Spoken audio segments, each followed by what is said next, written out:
Hello everyone, I am Varun Gupta and you are watching Natural English. This is Verbal Ability 23rd capsule, useful for everybody.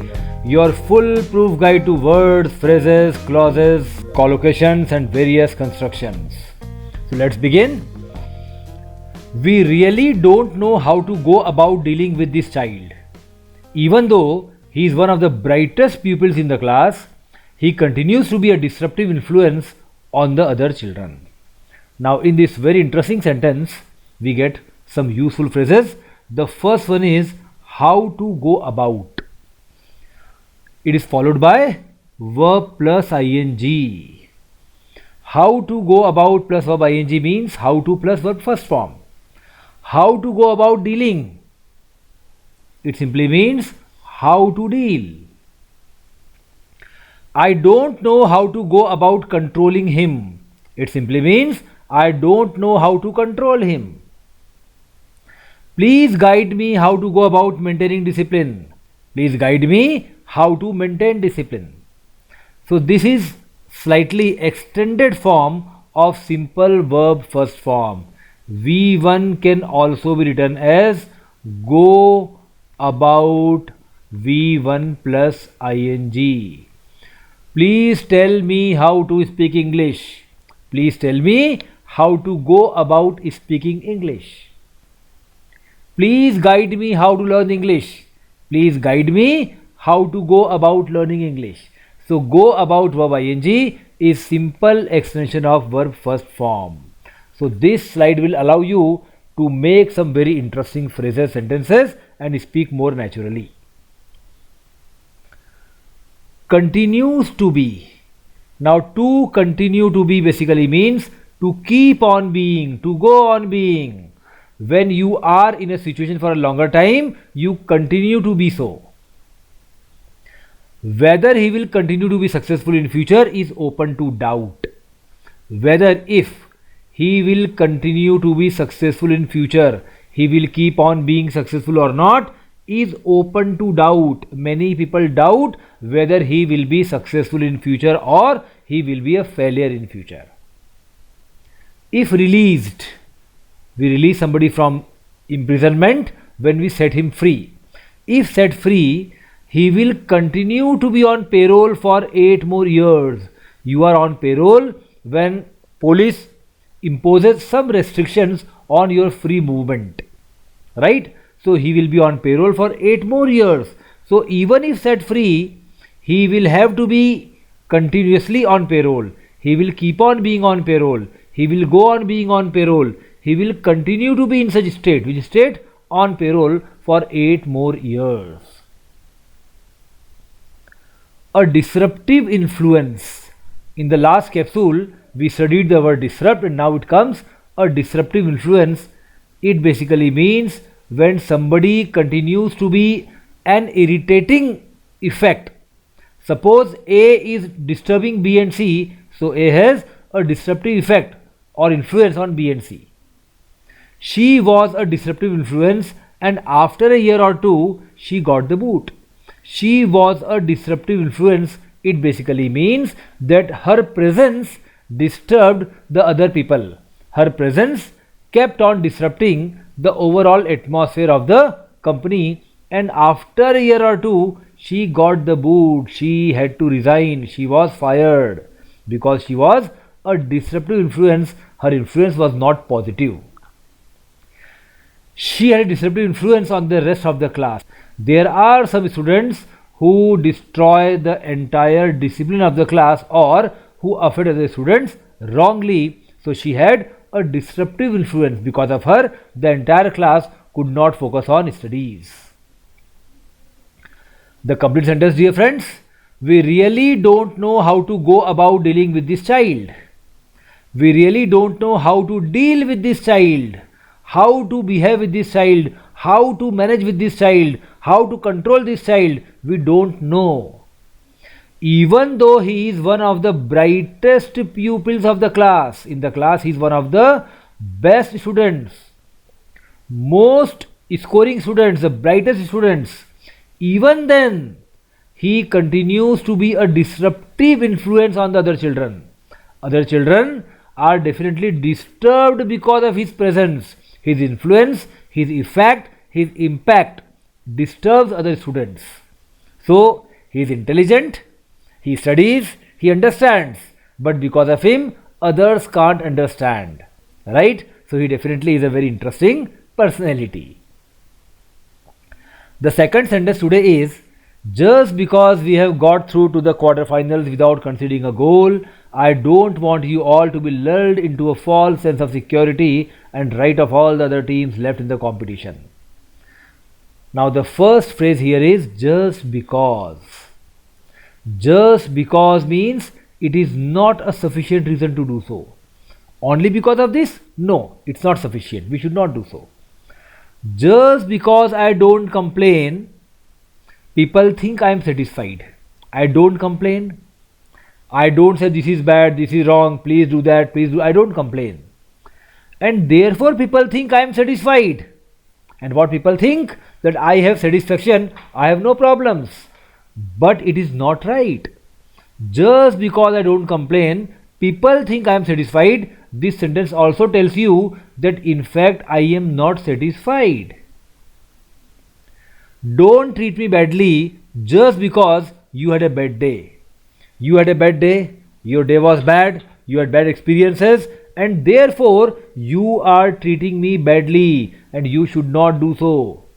Don't treat me badly just because you had a bad day. Your day was bad, it just does not give you a right to treat me badly. Got through to. To get through to has got two very simple meanings. One is when you get success in communicating with somebody in a meaningful way. You are able to establish a channel of communication. You can talk to them. You can get through them. Reaching a particular level or stage, when you succeed in reaching a particular level or stage in a game or a competition, then you have got through to a stage. I just don't think anyone can get through to these kids. Nobody can communicate with these kids. I just don't think anybody can talk with these kids. That means these kids are impossible. It is very, very difficult to talk to them in a meaningful way. Against all the odds. It's a very interesting phrase, dear friends. It basically means that everything was opposite. The situations or the circumstances were not favorable. Even then, we managed to get through to the final. We reached the final. We succeeded in reaching a particular stage. Which stage? The final. So we were able to get through to the final in spite of all difficult situations. Conceding. Concede basically means to admit, to accept, to give something to somebody, or to allow the opponent to score. Suppose you are a bowler and you concede 20 runs in an over. That means you allowed the batsman to score 20 runs in an over.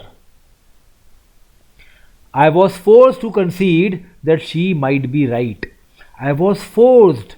I did not want to accept it, but I was compelled to accept that she might be right. It is a probability that she is right. I was forced to accept this. He kept on arguing and wouldn't concede defeat. He kept on arguing, he kept on discussing, and he would not concede defeat. He just would not concede defeat. He'll keep on arguing. Ultimately, he would always try to have last laugh. To be lulled into a false sense of security. Very, very useful phrase. To be deceived into thinking or to take for granted that due to recent success, everything is going to be fine when it isn't. A false sense of security. You have sense of security which is false. You should not be secured. You are not secured. And when you are lulled into such a sense, when you are deceived into thinking so, or you take for granted that everything is going to be fine while it is not going to be fine. We eagerly awaited their return. We were very eager to wait for their return. We accepted them to come back. Lulled into a false sense of security, we eagerly awaited their return. It basically means they were not going to come back. But as we were deceived into a false sense of security, we kept on awaiting their return. The day went so well, in fact, that we were all completely lulled into a false sense of security. The day was so well, everything went off very well throughout the day, and as a result of that, we were all completely taken for granted or deceived into thinking that we are secured while we were not. Only a day was well, but difficulties were still going to come. Write off. In one of the last capsules, we studied that write off is a commerce or law word that basically means some loan is not going to come back and we stop expecting it in the books. But here, write off also means to underestimate somebody, to consider somebody much weaker than they actually are. Someone is not so weak as much as we think him to be, then we are writing them off. Westerners, that means people who live in Western countries, European countries, are often tempted to write off, are often attracted to write off the great urban centers of the developing world as almost beyond hope. Developing world, India, China, great urban centers of developing world, that means if we talk of India, Delhi, Mumbai or Chennai, Hyderabad, Bangalore, Nagpur, Indore, these are great urban centers of the developing world, but Westerners often believe that these are not going to be very much useful as almost beyond hope. They write off these cities as beyond hope. No hope can come from those centers. It is common belief of Westerners which is wrong in the opinion of the author. They write off Ireland as a spent force, a force that has been spent. Now it cannot be used again. So they write off Ireland as a spent force, which in my opinion is a foolish thing to do. So speaker believes that Ireland is not a spent force. Ireland still has got a lot of hope and promise. But they write off Ireland, they underestimate Ireland, which is wrong. The complete sentence, dear friends. Just because we have got through to the quarterfinals without conceding a goal. We have got through to the quarterfinals. We have reached the stage of quarterfinals. That means we are in the last 8 without conceding a goal. And we have won all the matches without allowing the opponent to score a single goal. That means we have won all matches with 1-0 or 2-0 or 3-0 or 4-0 or so on. The opponent could never score a goal. I don't want you all to be lulled into a false sense of security. But the speaker is saying that you should not be deceived into a false sense of security and write off all the other teams left in the competition. But now the top 8 teams are there in the competition. You have defeated lower teams. So now you might have won all the matches so far without giving a single goal. But now you should not ignore or underestimate the other teams, because now the teams left in the competition are all good. After quarterfinal, every match basically is a knockdown match, knockout match, and therefore you must try your level best. You must not underestimate other teams. You must not have overconfidence. The third sentence, dear friends. Most students who fail in the exam do so because instead of sticking to the task in hand, they waffle on, consequently bogging the examiner down with too much useless information. Most students who fail in the exam do so because. Most who plus verb first form do so because. Most people who control their passions do so because their passions are weak enough to be controlled. Now the author basically believes that some passions are uncontrollable. If you are able to control your passions, it's only because your passions are weak enough to be controlled. They are not strong enough. So most people who control do so because. The reason of controlling is explained in the second part. Most youngsters, maximum youngsters who watch cricket matches of the TV do so because they don't have anything important to do, because they don't have anything more important to do in the same time. They have no other important activity and therefore they watch cricket matches. It's very clear that the speaker here believes that watching cricket matches is a waste of time. Most students who watch these capsules do so because they want to get success in CAT, CLAT, IPM, CMAT, banking, SSC or other walks of life. Stick to the task in hand. Now, to have single-minded focus, to concentrate fully, then you are sticking to the task in hand. Whatever task is in your hand, you are focusing completely onto that. We should stop chatting and stick to the task in hand. We should not chat anymore. Don't talk nonsense. And let us focus completely to the task in hand. Our officers have to stick to the task in hand with 100% focus. All our officers are expected to be devoted to the task they do with total focus. They have a single-minded focus. They concentrate fully on the task in hand. Waffle on. Waffle on basically means to digress. When you deviate from the topic, to talk a lot without saying anything of significance. You speak a lot of things, but they are not very much important for the topic. Waffle is also sufficient. Waffle on is also used. He cannot continue to waffle on this issue. He cannot continue to, he should not be allowed to continue to keep on speaking on this issue without anything significant. That's all I had to say on the subject. That's all I had to say on the subject. That means whatever I want you to say is this all. We don't want to waffle on about it all day. We don't want that we should keep on talking nonsense about it whole day. So here the speaker has summarized the subject and then he says, that's all I had to say. I don't want to waffle on about it all day.